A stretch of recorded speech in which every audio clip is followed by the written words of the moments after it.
Hello and welcome to the Daily Millwall for Friday, the 13th of September 2024. In today's Millwall news, we got this. Start off with this from the londonnewsonline.co.uk, which is the South London Press. Millwall boosted by news, club record striker signing Ivanovic could only face short-term spell on the sidelines. Millwall's new club record signing Mihailo Ivanovic could be back from his injury sooner than initially expected. That was the good news provided by Lions head coach Neil Harris on the 19-year-old striker who joined him on deadline day in a deal worth more than £2.5 million.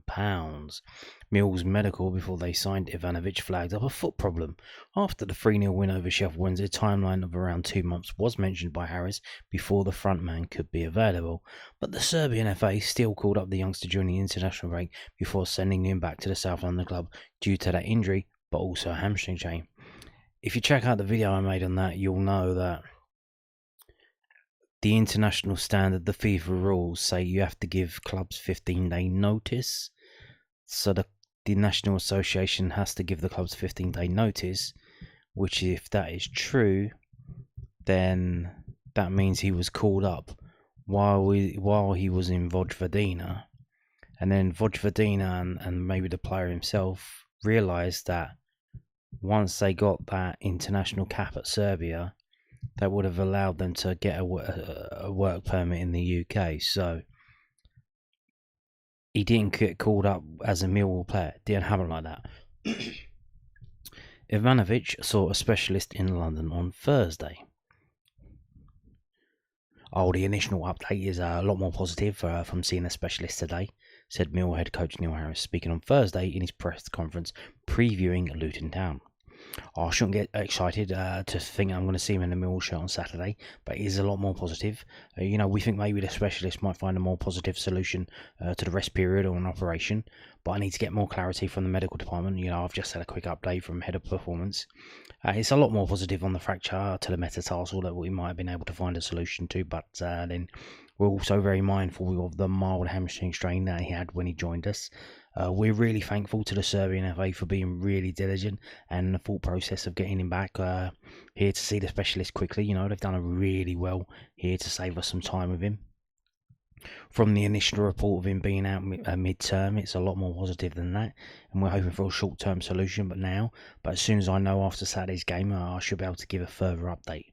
Adam Mayer should resume full training next week, with Billy Mitchell scheduled to be the week after. No one should get carried away because they're going to need a pre-season period, a good 4 weeks before being back involved with the first team. But the fact that they're back out on the training pitch and involved in passing drills and sessions and crossing and finishing, it's a really big lift for everyone. So, as we are told previously, they are back on the grass. They are back on the grass. That's a big thing when they go actually onto the training pitch, because normally when they come back from injury, they're in the gym doing stuff like that. And then once they move into the grass and they start kicking the ball around and they start doing what's called football movements, as in the kind of movements that you wouldn't really do in any other part of life other than when you're playing a game of football, and can the body stand up to that? So there you go. We're going to have some... I suggest we're going to have some really upset players, because if we got a fully fit squad, there's going to be a lot of players left out for selection reasons other than not being fit. So moving on to this, also from the South London Press. I told you about this the other day, mentioning it in a video, so if you wanted to find out before everyone else, you would follow this channel, listen to this channel, and now, if you're waiting for the South London Press to tell you, here you go.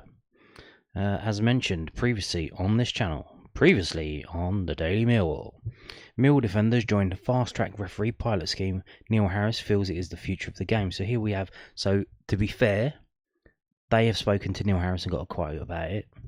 So let's be fair.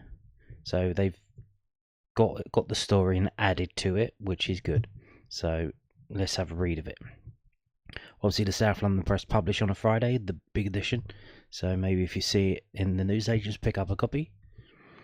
Millwall players Wes Harding and Murray Wallace have started a refereeing course which intends to fast-track the path for ex-professionals to officiate in the Premier League. 16 footballers, either still playing or retired, have started the 3-year programme, which is a collaboration between the PFA and Pugmole. Lions defenders Harding and Wallace are two of those involved. Millwall head coach Neil Harris said, we've got a player off doing an engineering course. We've got 2 players off doing a business course in their spare time, and a player does a university course. Various players are doing their coaching badges. Wes and Murray have been off to have an initial look when their careers are finished, maybe reffing, and there was a big uptake, from current ex-players who want to be involved in that. It is a pilot scheme, 2 really good professional men who would have been really well suited to it.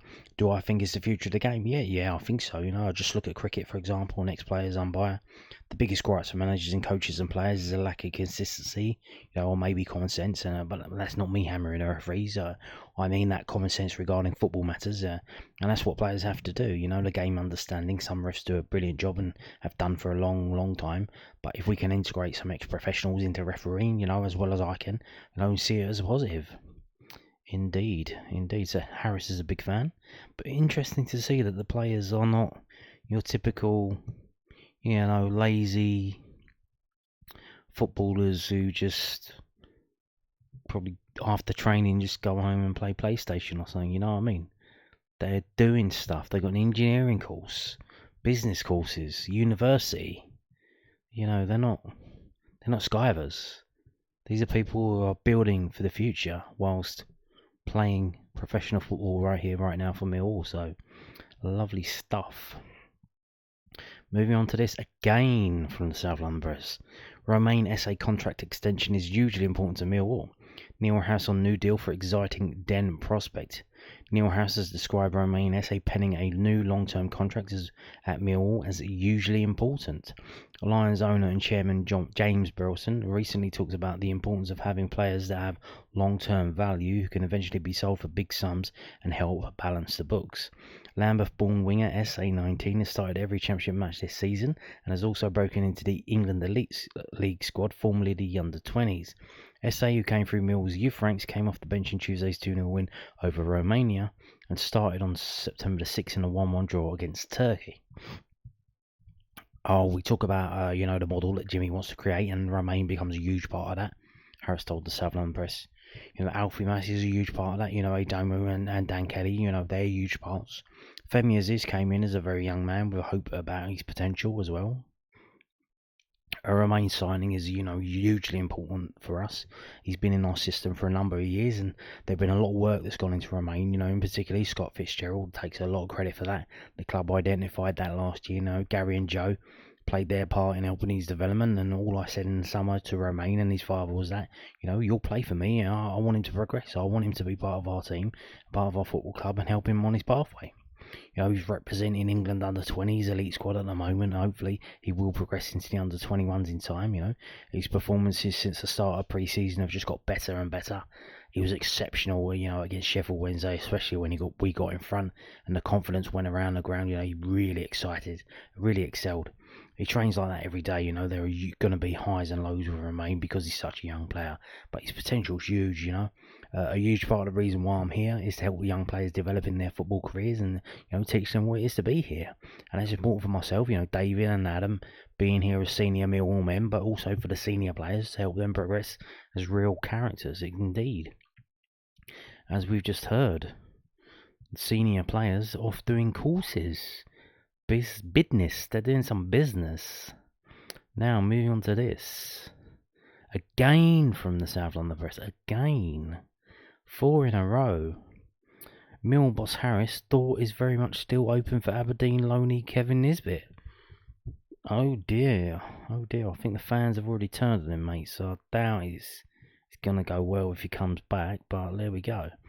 So Mill head coach Neil Harris says that the door is very much open for Kevin Nisbet still to have a future in SC16. The Scottish international striker signed on loan for Aberdeen towards the end of the transfer window. Nisbet, 27, scored 5 goals in 29 appearances for the Lions after arriving from Hibernian. I've come up to Aberdeen to do a reset completely, get myself fit and just get back to enjoying football again, Nisbet said. I probably didn't enjoy it as much as I did down there. I wasn't playing. I was injured, and I was just down there myself a lot. Uh, I think getting back up here around family, and friends, and I know a few boys in the dressing room, and I know a few of the background staff.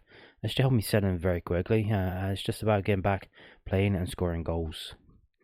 But Harris, asked about Nisbet's future, told the South London Press this week, "Oh, the door is very much open for Kevin. He was an expensive acquisition by the club because of his pedigree of scoring goals. Kevin has been a little bit stop-start with form and injuries at times. He goes back to Scotland and Aberdeen in good faith and with all our support to be close at home, his family and friends."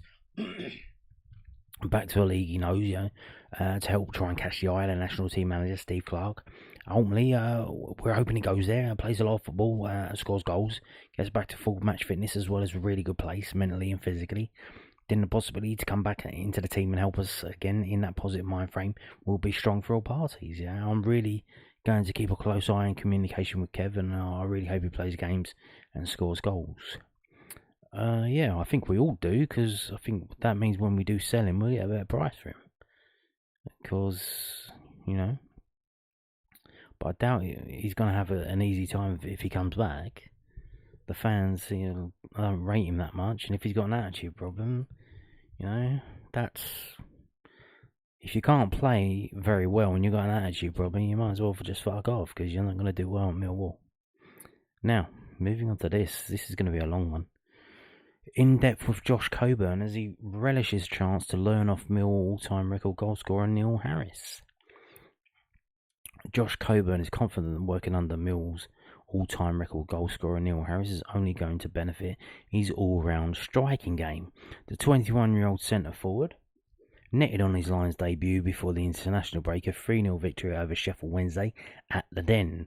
Millwall wanted to sign Coburn on a permanent deal this summer, but had to settle instead for the Middlesbrough target man joining on a season-long loan. Lions head coach Neil Harris scored 138 times in all competitions for the South London club. Coburn has 23 goals in 97 first-team appearances and is still in the formative stage of his career. Damn, he's 21 and he's scored 23 goals in 97 games. Jeez. Asked about the benefits of being bossed by a former striker, he told the South London Press, "Oh, that was a massive part of me. That was a massive part of me coming here." He was saying how much he helps strikers and how much he likes to do one-on-one sessions. He's really helped me in training with little movements, and he's really going to benefit me this season. It's a massive club. After speaking to the gaffer, I knew it was a really good one to come to. It was the right move for me. The way they play suits me down to the ground. I've set my own little targets, but it's about taking each game as it comes, trying to get as many goals as I can. I don't like to set too many targets, because if you get there, then you have to keep going. I prefer to try and score in the next game and help the team. It's not all about just scoring in these kind of sides, but it's also about holding the ball up, being aggressive and winning fouls. That will help us. Coburn's 58-minute close-range finish against the Owls, a Duncan Watmore strike, taking a slight deflection to deviate into his path, put Millwall on the way to their first home victory of the season. The Lions have been excellent on their home patch since Harris replaced Joe Edwards in February. "It was a perfect start, really," said Coburn. "A 3-0 win and a goal as well. It couldn't have got any better. The lads have made me feel really settled. I trained a little bit on Friday, and then I had to go in and sign the paperwork, so I didn't have much of a session. It was straight into the team on Saturday, but it went really well. I really enjoyed it. As soon as my mum and dad knew it started, they said they had to come down, and they were buzzing. They loved it at the Den, and they've been to Borough games, and they come to Bristol games as well. And they said it was an unbelievable atmosphere. They thought the fans were really good there. They made me feel really welcome. I've been on the bench before there, but never actually played. I got quite a bit of stick when I went to warm up. I like that side of it. The fans really got behind you, and they give you that extra inch to really go and press, to get around things. They cheer for everything. It really helps. It was an important game. The lads were saying before it that they had been unlucky in matches and should have got more points than they had. And the gaffer said, let's put in a performance to show them what we can do, and we did that. Coburn had 5 years on the books of Sunderland before being released. He joined his boyhood club Borough at under 16 level. I had a growth spurt, but I couldn't really control my body very well, reflecting on being let go by the Black Cats. I was very skinny. It was just one of those times that I struggled with the technical side of the game. I was a bit all over the place. Physically I was alright because I was bigger than most lads, but it was my first touches that were struggling for me in that period. I had a year of just playing with my mates and enjoying my football, and then I signed a scholarship at Borough just after that. And the club's only 20 minutes from my house. Former Crystal Palace manager Neil Warnock promoted him to the Teessiders bench when he was 18. He made his debut on April the 21st, 2021, and scored 4 days later against Sheffield Wednesday. He wasn't afraid to give young players a chance, said Coburn. I was doing well in the under-18s and he brought me into training. I think he liked that I came into that training and I didn't really care. I kicked a few people. I saw it as a normal training session, as if I was with the under-18s and under-21s. Even though I'd grown up watching Borough, I wanted to show them what I could do. I just played my natural game. He told me I was going to be on the bench, and I came in a few times and scored, and then went on from there. I love working with him. Coburn thrashed home an extra time winner to dump Tottenham out of the FA Cup in March 2022. He had his shirt from that game framed, and it is still his career highlight. His only previous loan was to Joey Barton's Bristol Rovers. He scored 10 times in 40 appearances with the former Manchester City midfielder, claiming he had the potential to win England honours. And there he is there in that picture, celebrating with John Marquis. It was a lovely compliment from him, said Coburn. You got to try and back it up, do as much as you can for him, and I tried to do that. I went in and scored a few at the start, and the main thing I needed was to get used to men's football and playing Saturday, Tuesday. And Joey Barton was really, really good with me. We had a young squad, and so that helped me settle in. I was injured, and when I agreed to go to Bristol, it was a lot easier. I made it my decision. I did my rehab at Borough, and then I went down. And it was a lot less manic than it was on deadline day. Coburn's idol as a youngster was Stuart Downing. I believe I may be wrong, that Stuart is not spelled like that, spelled Stuart. Another local lad who starred for Borough, but now he names check Erling Haaland, who he was compared to after quickly hitting the goal trail for the Gas. He's unbelievable and he scored so many goals, said Coburn. So there you go. Long interview with the new guy, Josh Coburn. I was calling him James Coburn, Josh Coburn. So there you go. Let's see if he can score again tomorrow, because if he does, that'll be insane. If he can score a goal a game, fucking hell, we're gonna be going places. Could be winning the league if he scores a goal a game. Now, moving on finally to the Southern News, and they got an interview with Casper de Norre, who kind of didn't really hit it last season, and we're going to find out why. So here we go. Millwall midfield on turbulent season, row at departure, optimism for Edwards, and why Harris left him out. Millwall midfielder Casper de Norre spoken of the difficulties he experienced last season as he faced the challenge of playing under 3 different managers. The Belgian arrived at the Den from heavily Leuven in the summer of 2023 after being signed by Gary Rowett, but soon found himself adjusting to an ever-changing environment as the club underwent managerial upheaval. De Norre joined the Lions with high hopes, eager to make his mark in English football under Rowett, who had been a key figure in bringing him to South London. However, Rowett parted ways with Millwall in October, leaving De Norre with the uncertainty of a new manager just 11 games into his championship career. Reflecting on the challenges of such a transition, De Norre spoke candidly about the challenges players face when trying to establish themselves in a constantly shifting landscape. Well, it's not easy because you come to a club, and Gary really wanted me to come to the club, so you are coming to play under him, but then after 8 or 9 games he leaves. De Norre told the News at 10. Then suddenly you're a bit like, oh no, what's going to happen? And you're new to the country, and the whole situation changes again. But in football, it's what happens all the time. You can never be too sure, as you never know what's going to happen, so don't look too much forward. After Rowett's exit, Millwall appointed Joe Edwards as head coach. Edwards, former England under-20 interim manager, brought a different philosophy to the table, i.e. looking to implement a possession-based passing style, something that suited De Norre's strengths in midfield. The Belgian was optimistic about working with Edwards, however any momentum was quickly derailed when he suffered an Achilles injury that sidelined him for 8 consecutive games. The injury proved to be particularly frustrating for De Norre, as he was out for a large part of Edwards' brief tenure at the club. De Norre only returned to action towards the end of his reign, which ended in February 2024 after a disappointing run of just 4 wins in 19 games. Well, Joe came in and had a really good feeling about him because we all knew that he wanted to play, and that's what I also like, as that suits me. But then, the injury came after his third game in charge, and so basically, I missed the whole period he was here, and I think I played the last 3 or 4 games with him. By the time De Norre was back to full fitness, Millwall had made another managerial change, this time bringing club legend Neil Harris back to the Den in an effort to avoid relegation, which was successful, by the way.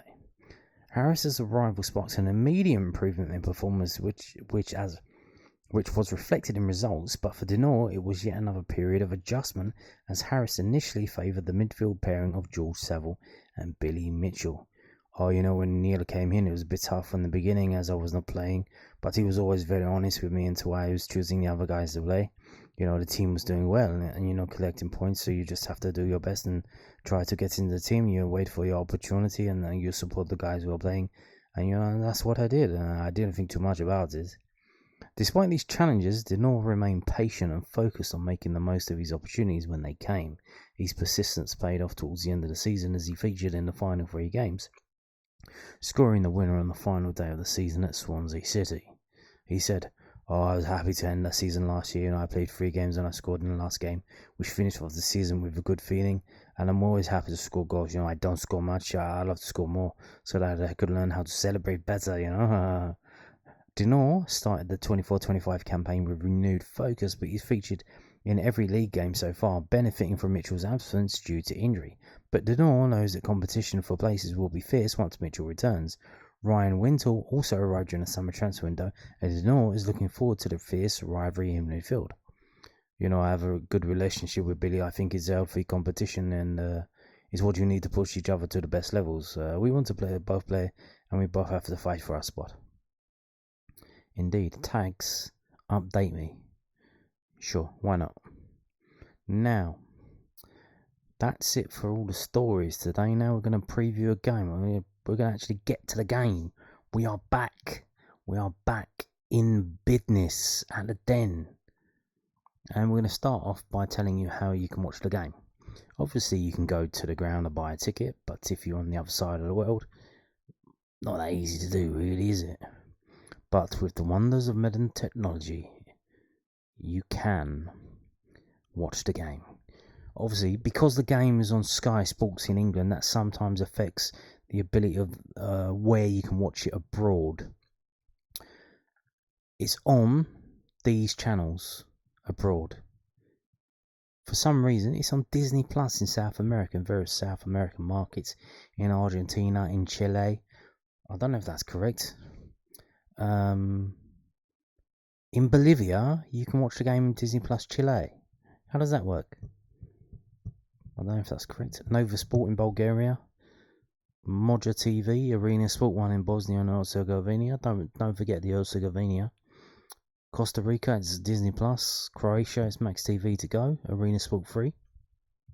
Viaplay, obviously in Denmark, and I guess some of the other Nordic countries as well. In Faroe Islands, it's TV3 Max, of course it is. What else would it be? It's the Tanner Sports 2 in Georgia, of course. And what else have we got? If you are in India, it's Fan Code.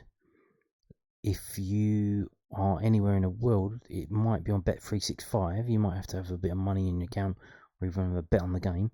If you are in Japan, it'll be on DAZN Japan. If you're in Macedonia, it's going to be on Arena Free Premium, etc., etc., etc., etc. As we go down, you can have a look and see if you're in any of these countries. You can find these channels and watch it. If you are Paramount Plus for the USA, of course, and in Turkey, for some reason, it's on 5 different channels: Digiturk Play, XN, TV8, and 5. And if you're in Thailand, if you're banging the cocks in Bangkok, it's BG Sports. So there you go.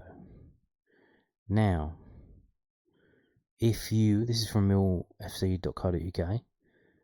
Watch the Lions versus Luton Town on Millwall TV. You can, of course, pay for a match pass from Millwall themselves, but only on various channels in this list. Because as we've just seen, it is being shown on television and it might be blocked. So you might not be able to watch it. So if you are using a nudge VPN, you set it to one of these channels and you should be able to buy a pass from Millwall and watch the game. Gibraltar, Guam, Kiribati, Laos, Malta, Mongolia. You understand. I'm just going to scroll through it so you can have a look. Solomon's Islands, South Tyrol, which is a separate entity from the rest of Italy for football reasons. Tanzania and Zanzibar. Tokelau, Wallis and Fortuna, of course, and Zimbabwe. So there you go. VPN, set it to any of these and you can buy a match pass from Millwall for £10.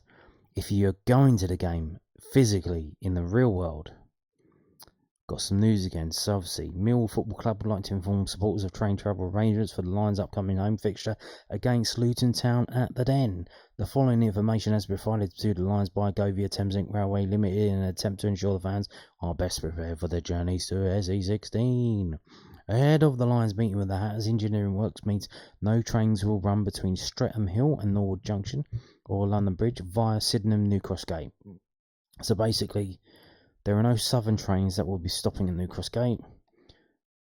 There are fast trains running from Norwood Junction up to London Bridge, going along that route, and there is the overground service that goes from West Croydon to wherever it goes through New Cross Gate.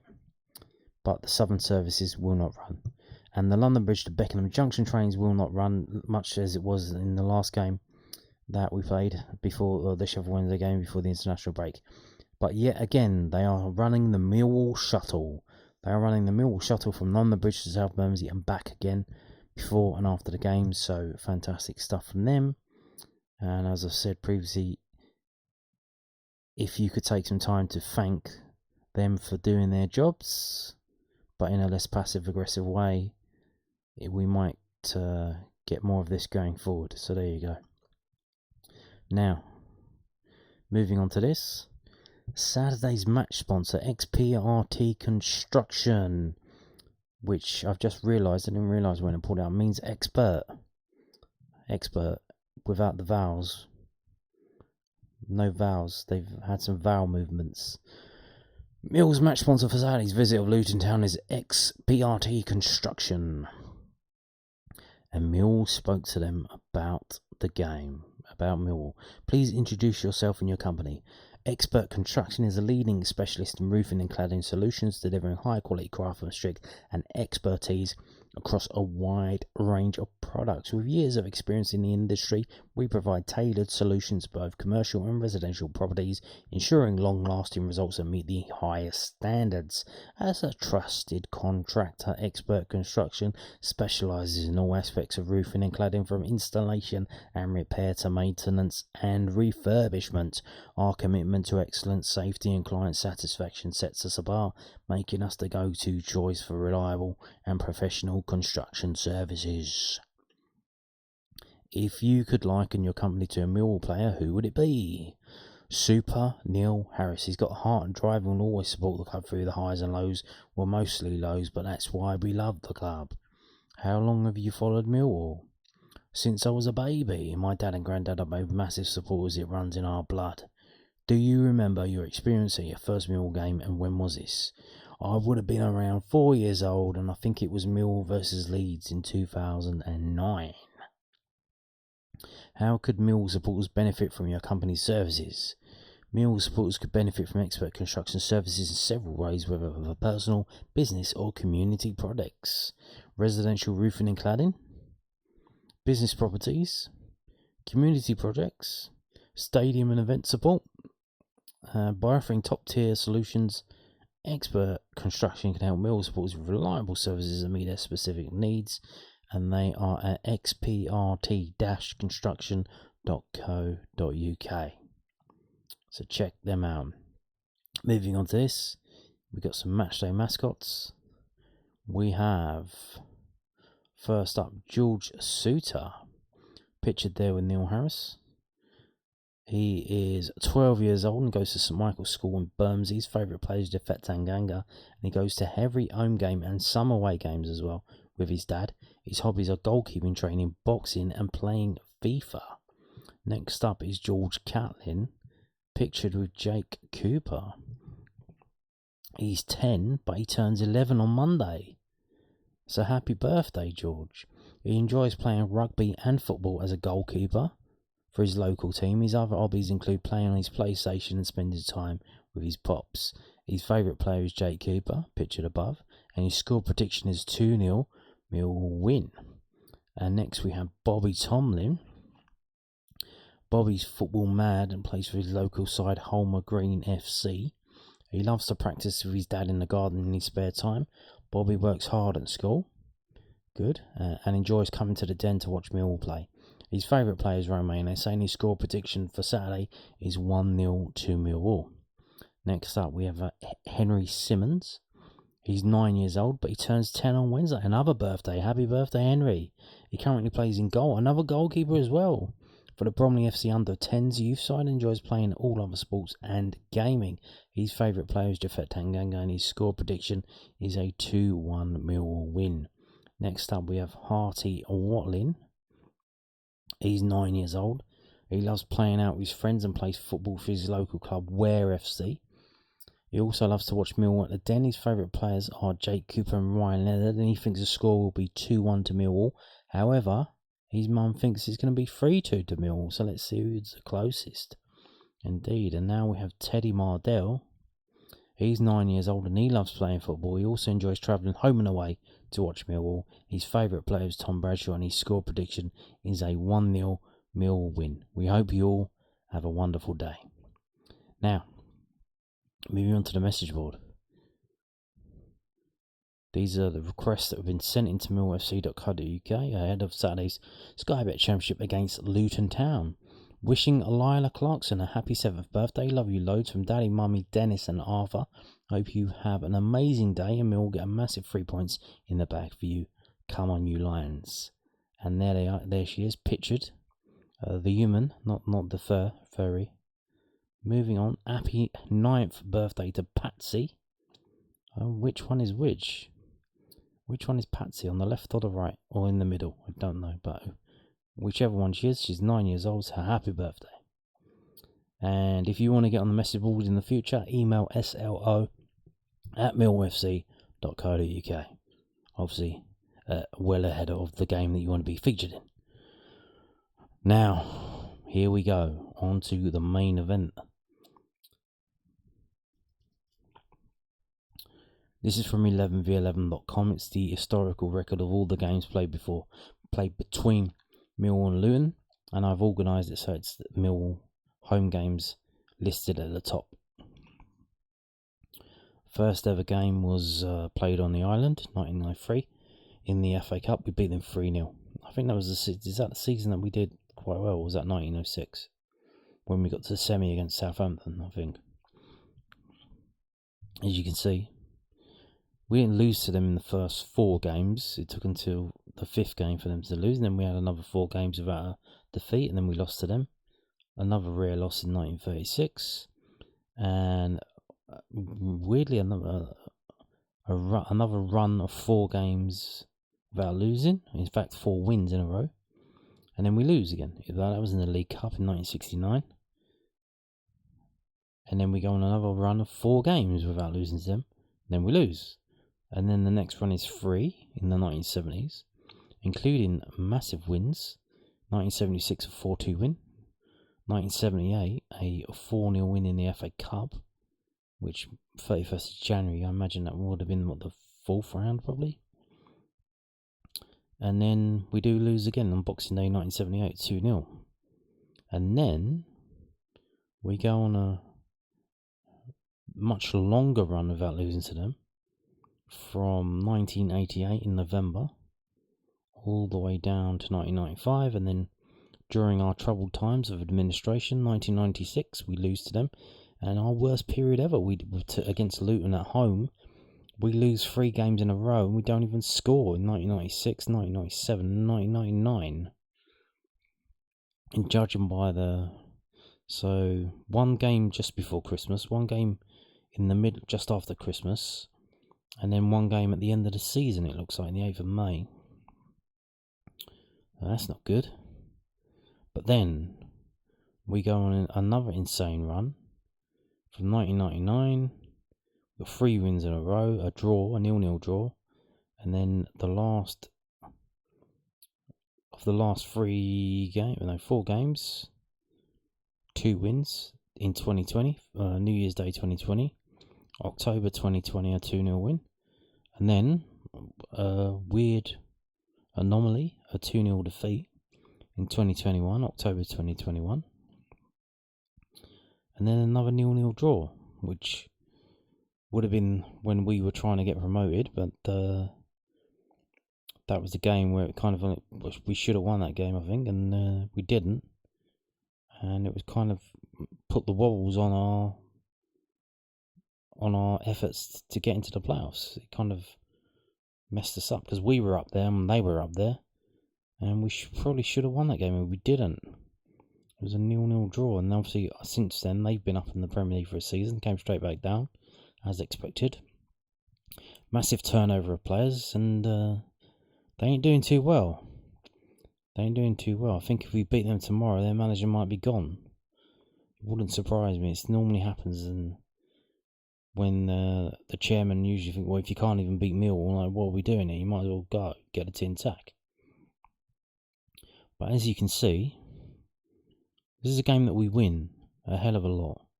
In fact, what we got? 1, 2, 3, 4, 5, 6, 7, 8, 9, 10. We've only lost at home to Luton 10 times in all of these games, which looks to be about 30 odd. 10 times we've only lost. So that will give you around a 33% defeat rate and a 66% chance of not losing. So there you go. It's a game that we win. So quite heftily as well. 1925, obviously, I think this was the season when they first got, I don't know if they got rid of the offside, or this was the season where they decided to get rid of it, or not get rid of it, bring it in because people were just goaling in, because there was some kind of rule change that went on where there was so many goals in this season, 1925, 1926, because it was 7-0 and 7-0. I think they decided to bring in offsides. But you can see. So there you go. That's the history. What about what's happening right here, right now? This is from sportsmole.co.uk. Looking to build on the convincing home success prior to the international break, Millwall will welcome recently relegated Luton Town to the Den for a tasty-looking championship clash on Saturday afternoon. The Lions have struggled with inconsistency at the beginning of their campaign, whilst the Hatters are seemingly hungover from their Premier League adventures during the 23-24 season. After replacing Joe Edwards during the second half of the 23-24 term and guiding the club to a second-tier safety, Neil Harris has been handed the responsibility of guiding his Mill side to compete in the upper echelons of the division, where a promotion pushed the dream of the supporters at the Den. That being said, the Lions have not enjoyed the most productive start to the championship journey of this campaign, with Saturday's hosting during a 3-game win this run at the very beginning of the term before turning on the style against Sheffield Wednesday on the final day of August.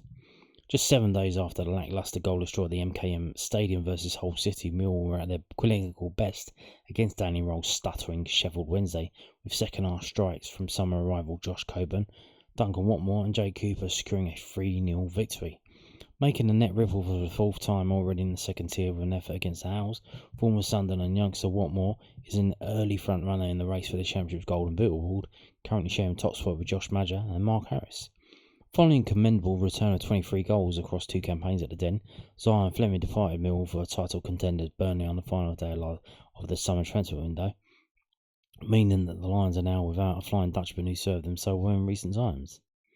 Following a fairy tale story of reaching the Premier League for the first time in their history last year, Luton Town have been brought back swiftly down to earth with an immediate first-tier relegation and a woeful start to the quest for promotion charge in this season's championship. A share of the spoils after a goalless draw at newly promoted Portsmouth is the only positive result that the recently relegated Hatters have managed in the second tier so far in 24-25, meaning that they sit 23rd in the early league table, having already 11 points behind Pacesetters Sunderland. Boasting attacking talent such as Elijah Adebayo, Tahith Chong and Carlton Morris, Luton are surprisingly struggling to breach the net of their championship opponents, with Saturday's visitors to the Den scoring just twice across 4 league contests. Only bottom side Cardiff City, 1, have managed fewer strikes. Desperately aiming to turn their fortunes around in order to mount a serious top 6 challenge, the Hatters have been active in the free agent market following the closing of the summer transfer window, with former Chelsea and Liverpool youngster Victor Moses joining the Kenilworth Road club. Each of the last 3 meetings between Millwall and Luton in the championship have ended in a share of the points, so this is including home and away. Although the Hatters' most recent victory against this weekend's opponent arrived at the Den in October 2021 when Harry Cornick bagged a brilliant brace in a 2-0 win. They are so... They know they've got problems that they went out and signed Victor Moses, who was a free agent, which you can do once the summer transfer window is closed. So what was going on there? Have they had budget cuts? Or can they not compete? They can't compete for wages. They can't get people to sign for them because they know, well, they're not going to go again, are they? Surely, they had their moment in the sun, and look like Blackpool did. What's happened to them now? Wigan, look at Wigan. They were up there for a while. They've been up and down. So you know what I mean. It's like the level of the club. Team news. Mill remain without the services of midfielder Billy Mitchell, who's targeting a return to action at the end of the month after suffering a hip injury in early August. Even if Mitchell was available, it would be unlikely that Harris would opt to alter his engine room of Jules Southern and Casper Norre following the thrashing of Sheffield Wednesday last time out. After suffering a slight knock in the draw at Hull, Lucas Jensen played in net before the international break and should retain his spot this weekend. Featuring on 10 occasions for Luton in the Premier League following his arrival in January, Daki Hashoka is yet to be introduced to the rigours of Championship football due to a leg injury. The Hatters are also unable to claim upon the talents of Jacob Brown, who is currently fighting his way back from fitness woes which have seen him play no competitive ball since February. So the prediction, they say Millwall 1, Luton Town 0. With a recently relegated side arriving at the Den this weekend, Millwall should be raring to put in an aggressive performance against a faltering Luton outfit.